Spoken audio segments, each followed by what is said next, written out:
is America's day. This is democracy's day, a day of history and hope, of renewal and resolve. Through a crucible for the ages, America has been tested anew, and America has risen to the challenge.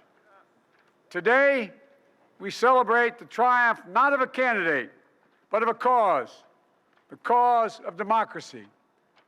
The people, the will of the people has been heard, and the will of the people has been heeded. We've learned again that democracy is precious, democracy is fragile. And at this hour, my friends, democracy has prevailed.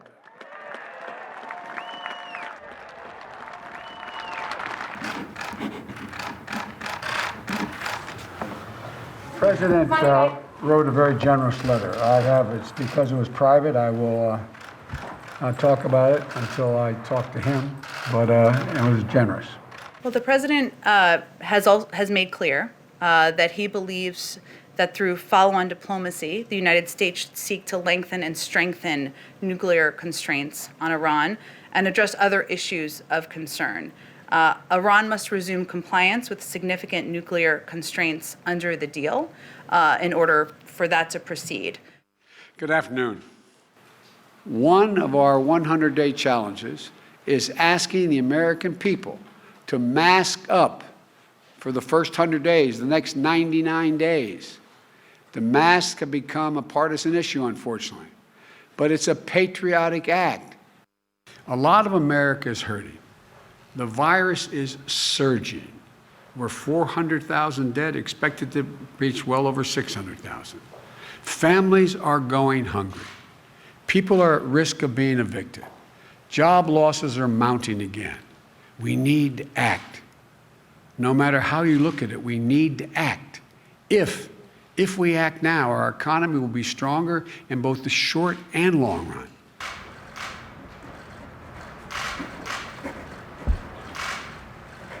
Veíamos entonces al presidente Biden firmando una serie de órdenes ejecutivas que apuntan a lo que se ha dado en llamar la destrampización de Estados Unidos. Ahora, una cosa es destrampizar el Estado, el gobierno, y otra es destrampizar la sociedad, ¿verdad? Sí, por un lado eso, con el tema ese de generar un cambio también sustancial y vinculado a la política exterior, que seguramente después vamos a estar conversando de eso, tiene que ver con la vuelta al multilateralismo, ¿no? La vuelta justamente a aquellos... Digamos, pensamos en el Acuerdo de París, pensamos también en la Organización Mundial de la Salud, claro. En los acuerdos hay que ver qué pasa con el tema del acuerdo nuclear con Irán. Digo, hay también varios ejes ahí que se abren acerca de qué es lo que va a pasar en los próximos Sí, recuperar días. Algo del diálogo histórico de Estados Unidos con aliados históricos, básicamente con los ganadores de la Segunda Guerra Mundial y algunos de los perdedores de la Segunda Guerra Mundial, con los que Estados Unidos había establecido una relación de cooperación militar, económica, de diálogo político. Digo, el gobierno de Trump tomó mucha distancia de muchos de los aliados históricos de Estados Unidos y de los organismos de cooperación multilateral. Una de las misiones de Biden, según proclamó en la campaña, es recuperar esos lugares. Vamos a ver, Ayelen, si te parece, una lista de órdenes ejecutivas, algunas de las cuales, o la mayoría de las cuales fueron firmadas por el presidente de Estados Unidos. Sí, recién mencionamos el tema del regreso a la Organización Mundial de la Salud. Acá vemos un eje que claramente nos afecta a todos a escala global, no solamente a los Estados Unidos. ¿Por qué? Básicamente porque Estados Unidos aporta casi el 15% de los fondos de la Organización Mundial de la Salud, y cuando decide salir, bueno, efectivamente eso repercute a escala global. Después tenemos el tema del fin de la emergencia fronteriza. En este caso, Biden fue bastante claro al decir que una vez que llegara al gobierno iba a frenar la construcción de ese muro, algo que desde mi punto de vista es más simbólico, te diría yo, que otra cosa, porque también Obama tuvo una política muy restrictiva en materia de migración. Muy restrictiva, que es más y de hecho vemos en varios ejes es todo el tema, sobre todo en la política para América Latina, del tono, ¿no? De cambiar el tono, hay que ver si después sustancialmente ese es los hechos... un tema que en algún programa deberíamos analizar, me parece, con mucha más profundidad, que es continuidades y rupturas en materia de política migratoria de Estados Unidos. Porque el giro en la política migratoria no empezó con Trump. No, Trump definitivamente. hizo el show del muro, hizo una serie de cosas. Ahora, el giro es anterior a Trump. De hecho, el gobierno de Obama y fue... la construcción del muro también. También, Mismo la efectivamente. construcción del muro el muro fue una política de antecede... Obama, Trump había prometido hacer el muro a través de los 3.500 kilómetros de frontera entre Estados Unidos y México, obviamente no lo logró, pero los antecedentes vienen de la época de Obama, que fue el presidente que más inmigrantes indocumentados expulsó en la historia de Estados Unidos. Por eso, bueno, habría que analizar eso. También está el uso para la emergencia de, bueno, lo que mencionamos recién, de fondos del muro con México. Aparece también la readopción del Acuerdo del Clima de París, del Acuerdo de París. Recordemos que en ese caso Trump fue muy claro de que no creía en esto del cambio climático, decide ir para atrás en este acuerdo. Si no está China y Estados Unidos, el acuerdo queda bastante debilitado. Y esto recién se formalizó la salida ahora, unos días después de las elecciones, ahora del 2020. Así que tuvieron que avanzar en esa línea. Vamos a la siguiente cuestión: eliminación de restricción de entrada de inmigrantes de países musulmanes. Una de las cosas que había, una de las primeras decisiones de Trump, prohibió la entrada de personas pertenecientes a una serie de países musulmanes.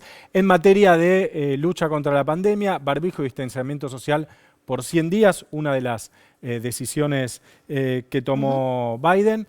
Vamos a ver otra decisión. También esa es más simbólica, ¿no? De hecho, recién lo veíamos, el tema de mostrar que el barbijo no es solamente una cuestión, que es una cuestión de protección y no es una cuestión de política, ¿no? Sino que claramente hay que ponerse... Despolitizar el barbijo, podríamos decir. Bueno, moratoria para desalojos hasta el 31 de marzo, una de las decisiones, como en Argentina, en muchos otros países, se prorrogó esto para la gente que sufre problemas económicos y no puede pagar el alquiler. Moratoria para préstamos estudiantiles también, en este caso hasta el 30 de septiembre, un reclamo histórico de los estudiantes norteamericanos que se endeudan muchísimo para pagar sus estudios en universidades que en muchos casos son muy caras, y pidió en este sentido y prometió Biden una moratoria. Todas políticas que estamos viendo también vinculadas a la profunda crisis económica que está viviendo Estados Unidos, producto de la emergencia sanitaria, que de vuelta, ir un poquito más allá, no cambian sustancialmente, en este caso, el tema del acceso de los jóvenes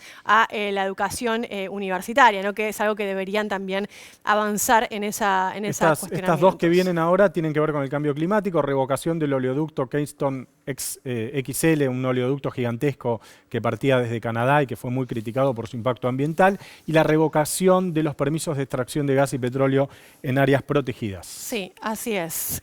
Y ahora nos queda política exterior. Vamos a ver ¿Cuáles son las órdenes ejecutivas firmadas por Biden en materia de política exterior? Una que no implica una destrampización, sino una continuidad con Trump, que es el reconocimiento a Guaidó como presidente legítimo yo creo que de Venezuela. Una cosa Venezuela... rarísima, pues ni siquiera es diputado Guaidó, pero bueno.